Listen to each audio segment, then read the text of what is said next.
ہر محلے، ہر صوبے، ہر شہر کی ایک ٹاک آف دا کنٹری بن گئی ہے کہ یہ تبدیلی بڑی اہم ہے، تبدیلی ہونی چاہیے. اور جس طرح جنرل صاحب نے بھی فرمایا کہ لوگ چاہتے ہیں کچھ نہ کچھ، چاہے انہیں ٹافی ملے، چوسٹی ملے، کچھ. اس کی مین وجہ جو ہے، اس کی دو بڑی وجوہات ہیں. ایک تو بڑی وجوہات یہ ہے کہ پچھلا جو ڈکٹیٹوریل پیریڈ تھا 8-9 سال کا، اس وقت سے ہی لوگ بڑے، وہ پنجابی میں کہتے ہیں کہ نکو نک آئے ہوئے تھے. سسٹم تباہ ہو گیا تھا، اکانومی تباہ ہو گئی تھی، ساورنٹی ہر چیز تباہ ہوئی تھی. تو ایک 2008 کے الیکشن نے کچھ امید دلائی الیکٹورل کالج کو اور پاکستان کے عوام کو کہ اب کچھ سیاسی جماعتیں حصہ لے رہی ہیں، سیاسی جماعتیں آ گئی ہیں. گو اس وقت بھی ایک بہت بڑی قربانی بھی دی گئی کہ محترمہ بینظیر بھٹو کے اسیسینیشن ہو گئی. تو وہ 2008 فروری کے الیکشن کے بعد جب جماعتیں اندر داخل ہو گئیں تو چاہے کسی جماعت نے سمپل میجارٹی بھی نہیں لی کہ وہ اپنے 171 کے زور پر یا 271 کے زور پر وہ اپنی کوئی حکومت بنا سکے، وہ نہیں بنائی. اس میں جو سنگل لارجسٹ میجارٹی پارٹی تھی وہ پاکستان پیپلز پارٹی تھی. انہوں نے یا ان کو ایڈ کے طور پر یا انہوں نے اپنے حکمت عملی کے طور پر کولیشن گورنمنٹ بنائی اور جو آج تک چل رہی ہے.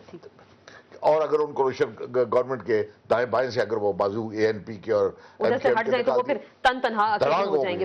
لیکن آپ لوگوں نے اپنی وڈرا کر لی نا، جو 90 ممبرز تھے آپ کے، جو آپ ہم نے وڈرا کے پہلے ہم نے کون سی یونانیمس پرائم منسٹر نہیں، وہ سٹارٹ یہی بات ہے نا. اب آپ کہہ رہے ہیں نا کہ نو کانفیڈنس اگر آتی ہے تو آپ لوگوں نے کہا کہ ہم سپورٹ نہیں کریں. میں بھی عرض کرتا ہوں نا کہ وہ جو ہماری سپورٹ تھی نا، دیکھ رہا وہ سٹارٹ تھا اس تبدیلی کا جو 17-18 کروڑ عوام چاہتے تھے. اب وہ لوگوں کی امیدوں پر ہم پانی نہیں پھیر سکتے تھے. ہم نے لوگوں کی امیدوں کے مطابق، لوگوں کی خواہشات کے مطابق کہ ایک نیا سٹارٹ ہو، اور وہ تبدیلی جو ایک ڈکٹیٹر کے دور میں رہی جس نے تباہی پھیلا کر رکھ دی، اس سیلاب سے بھی زیادہ تباہی انہوں نے پھیلائی پاکستان کے لیے، تو اس پر ہم نے بھی لبیک کہا. باوجود اس کے کہ ہم حزب اختلاف میں بیٹھے، ہم نے کہا جی بسم اللہ، پاکستان پیپل پارٹی یا شاہ صاحب آگے ہیں، ہمیں بھی آیا، اور دا ہول ہاؤس انہوں نے اعتماد کا ووٹ دیا. لیکن اب آپ کو اعتماد نہیں. اب ہمیں نا، ہمارا سوال ہی نہیں ہے.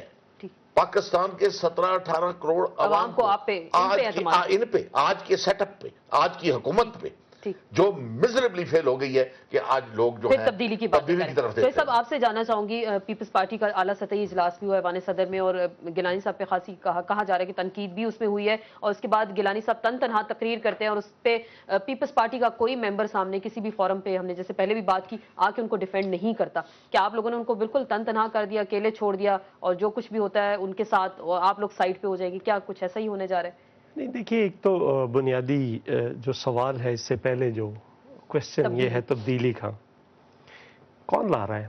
کوئی بتایا بھی تو جائے نا، کون لے کر آ رہا ہے؟ تو کہہ رہے ہیں کہ 17 کروڑ عوام لے کر آئے ہیں، 17-18 کروڑ عوام، اس میں سے 9 کروڑ عوام تو پھر پنجاب میں ہے. پہلے تو وہاں پہ تبدیلی کی بات کرنی چاہیے. وہاں پہ کون سا ڈیلیور کیا، کیا ڈیلیور کیا گیا؟ اے این پی ساتھ بیٹھی ہے، وہ بھی ادھر بیٹھی ہے. اگر سب فیلیور ہے تو پنجاب میں بھی ہے، فیلیور ہے تو خیبر پختونخوا میں بھی ہے، فیلیور ہے تو ایم کے ایم ساتھ بیٹھی ہے، پھر ادھر بھی سندھ میں بھی جائیں. اگر فیلیور ہے تو ابھی چودھری شجاعت صاحب نے کہا کہ ہم ان کو شہید نہیں ہونے دیں گے. وہ کہہ رہے ہیں نا، یہ سمجھتے ہیں کہ ہم شہید بن جائیں.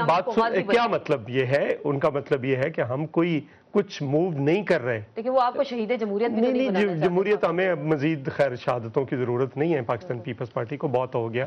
اب اگر کسی اور کو شوق ہے تو وہ آ کر پورا کرے، کوئی اور بھی کرے نا، کوئی جرنیل آ کر بڑی شہادت دے اور قربانی پائے، یا کوئی اور کافی سیاسی لیڈرز ہیں وہ کریں. لیکن کیسے ہوگی؟ یا تو P M L N announce کرے، چونکہ صرف جو نو کانفیڈنس کی بنیادی ضرورت ہے اس کے لیے جتنے ممبرز چاہیے وہ صرف این کے پاس ہیں، تو این واضح طور پر اناؤنس کرے اور کہے کہ ہم نو کانفیڈنس لے کر آ رہے ہیں، لے کر آئیں. اگر پاکستان پیپلز پارٹی کے پاس ممبرز ہوں گے تو وہ ان کا دفاع کر لے گی. اگر نہیں ہوں گے تو پھر ہم نے پچھلی اسمبلی میں ہم نے 2-3 بار، آپ کو یاد ہوگا، اسپیکر کے خلاف کی تھی، پرائم منسٹر کے خلاف. تو یہ بھی لے کر آئیں. یہ ایک جمہوریت کا حصہ ہے جو اس وقت جمہوری نظام ہے. اور اگر بطور سسٹم